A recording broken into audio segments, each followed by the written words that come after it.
Hello friends, welcome to my channel law bytes 906। आज की इस वीडियो में हम पार्टनरशिप के सेक्शन 9 to 11 डिस्कस करने वाले हैं।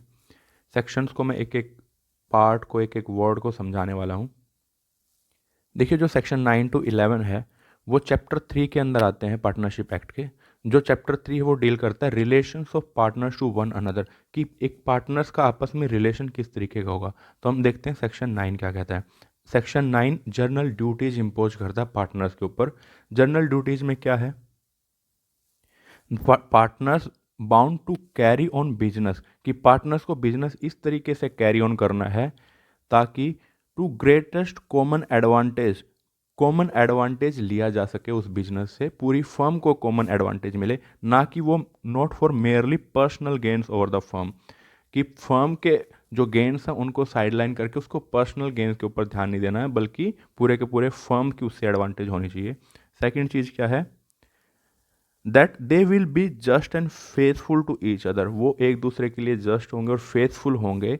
And they will not commit any fraud over the firm and the partners. ये मैंने यहाँ पे कमेंट्स में डिवाइड करके लिखा है इसको थोड़ा सा समझने के लिए।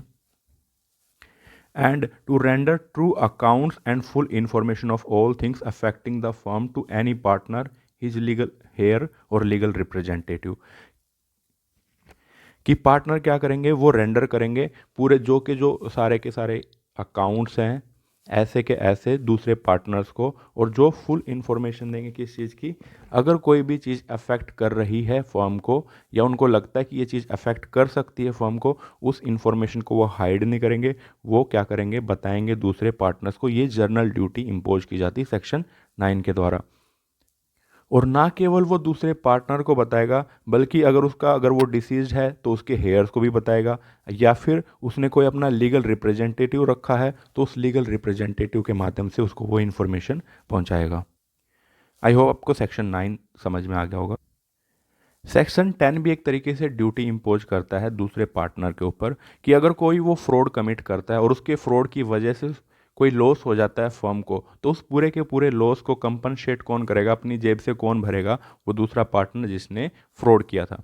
तो duty to indemnify for loss cause by the fraud. Indemnify का मतलब होता है, इंडेमनिटी वो होती है अगर आपसे कोई गलती होगी और उसका आपको हर्जाना भरना पड़ेगा। लेकिन ये गलती हर्जाना किस चीज़ के लिए भरना पड़ रहा है आपको? फ्रॉड की वजह से। ऐसा नहीं कि by mistake in the course of business आपसे कुछ गलत हो गया और उसकी वजह से फर्म को लॉस हुआ, उसके लिए नहीं। आपकी इंटेंशन होनी चाहिए। The word fraud it self is saying that आपकी इंटेंशन होनी चाहिए फ्रॉड कमिट करने की, तभी तो आप वो लॉस होगा तो कंपनसेट करना पड़ेगा। तो every partner shall indemnify the firm for any loss cause to it by his fraud in the conduct of business of the firm. और दूसरी चीज़ यहाँ पे याद रखने की क्या है, वो जो लॉस हुआ है वो conduct of business of firm. जब वो पार्टनर उस फर्म के लिए काम कर रहा था उस टाइम उसने कोई फ्रॉड किया, तब जा करके उससे लॉस हुआ है, उसी लॉस को वो भर सकता है। ऐसा नहीं कि वो अगर उस बिजनेस में इन्वॉल्व ही नहीं था और वो किसी तरीके का फ्रॉड कर रहा हो तो अगर फर्म को लॉस होता है तो उसके लिए नहीं, सिर्फ और सिर्फ उसके बिजनेस के दौरान ही।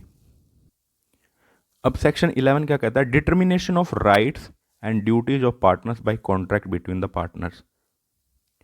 देखो, कुछ राइट्स और ड्यूटीज जो पार्टनर्स की हैं वो तो ये एक्ट बता देगा, पार्टनरशिप एक्ट। लेकिन अगर आप कुछ एडिशनल राइट्स और ड्यूटीज अगर आप किसी पार्टनर को देना चाहते हो तो आप क्या कर सकते हो, पार्टनरशिप का जो कॉन्ट्रैक्ट होता है उसी के अंदर लिख सकते हो उनको। Determination of rights and duties of the partners by the contract between the partners, वो कॉन्ट्रैक्ट फॉर्म करके।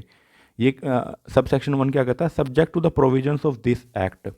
देखो, अगर आप कोई भी कॉन्ट्रैक्ट बना रहे हो इस एक्ट के अंदर तो ऑब्वियसली वो इस पार्टनरशिप एक्ट को ओवरराइड नहीं कर सकता, वो इसके सब्जेक्शन में रहेगा। आप ऐसी कोई चीज़ नहीं बना सकते जो इस सब्जेक्ट को इस एक्ट को क्या कर रही हो, ओवरराइड कर रही हो। The mutual rights and duties of the partners of A firm may be determined by the contract between the partners and such contract may be express और मे बी इम्प्लाइड। वो कॉन्ट्रैक्ट क्या हो सकता है? Express contract भी हो सकता है, आप लिख करके डायरेक्टली लिख के या बोल करके वो कॉन्ट्रैक्ट कर सकते हो। या इम्प्लाइड कॉन्ट्रैक्ट कौन से होते हैं? जो पार्टीज के कंडक्ट से बताते हैं कि इनके बीच में कॉन्ट्रैक्ट हो गया। कैसे? एक एग्जाम्पल से समझते हैं। सपोज करो आप मेट्रो स्टेशन से बाहर निकले, ऑटो वाला चिल्ला रहा था कि यूनिवर्सिटी लेके चलूंगा 20 रुपये में, 20 रुपये में यूनिवर्सिटी।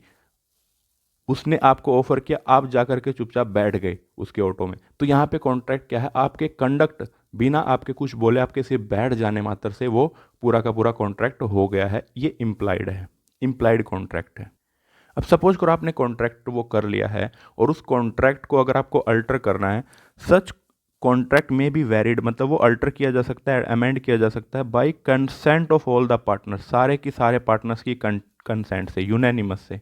एंड सच कंसेंट में बी एक्सप्रेस, और वो कंसेंट भी एक्सप्रेस हो सकती है और इम्प्लाइड भी हो सकती है by a course of dealing. Okay, अब चलते हैं सब सेक्शन 2 के ऊपर, agreements in restraint of trade. देखो एक सेक्शन है section 27 of the Indian contract act. Section 27 of Indian contract act क्या कहता है, agreement in restraint of trade is void.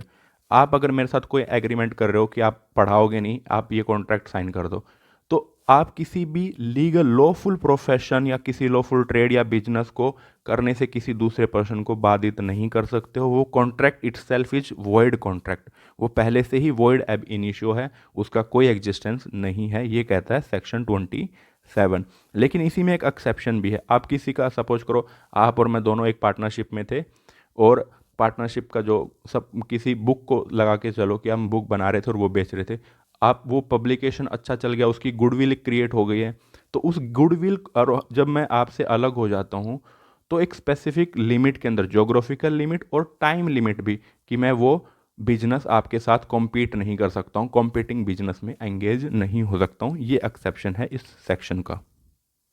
देखो कॉन्ट्रैक्ट एक्ट में क्या कह रहा है 27 में, कि आप कोई भी किसी दूसरे पर्सन को लीगल लॉफुल प्रोफेशन, ट्रेड और बिजनेस करने के लिए बाधित नहीं कर सकते हो, वो कॉन्ट्रैक्ट वॉइड अब इनिशियो होगा।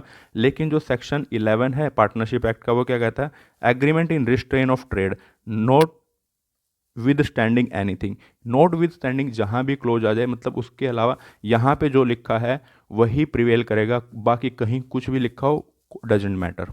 Not with standing anything contain in section 27 of the Indian contract act, कि सेक्शन 27 के अंदर चाहे कुछ भी बात लिखी हो वो यहाँ पे वैलिड नहीं होगी, उसके ऊपर ये सेक्शन क्या कर जाएगा, प्रिवेल कर जाएगा।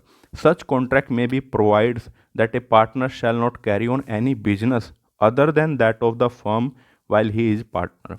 कि आप जब फर्म के पार्टनर हो, सपोज करो आप और मैं मिलकर के कोई एक कोचिंग इंस्टीट्यूट बना लेते हैं और मैं वहाँ पे पढ़ाता हूँ आपके साथ मिलकर, तो आप और मैं ये कॉन्ट्रैक्ट कर सकते हैं कि मैं कहीं और जा कर के उसी बिजनेस को नहीं करूँगा, वाइल रिमेनिंग योर पार्टनर, आपके पार्टनरशिप में रहते हुए नहीं कर पाऊंगा मैं, ठीक है।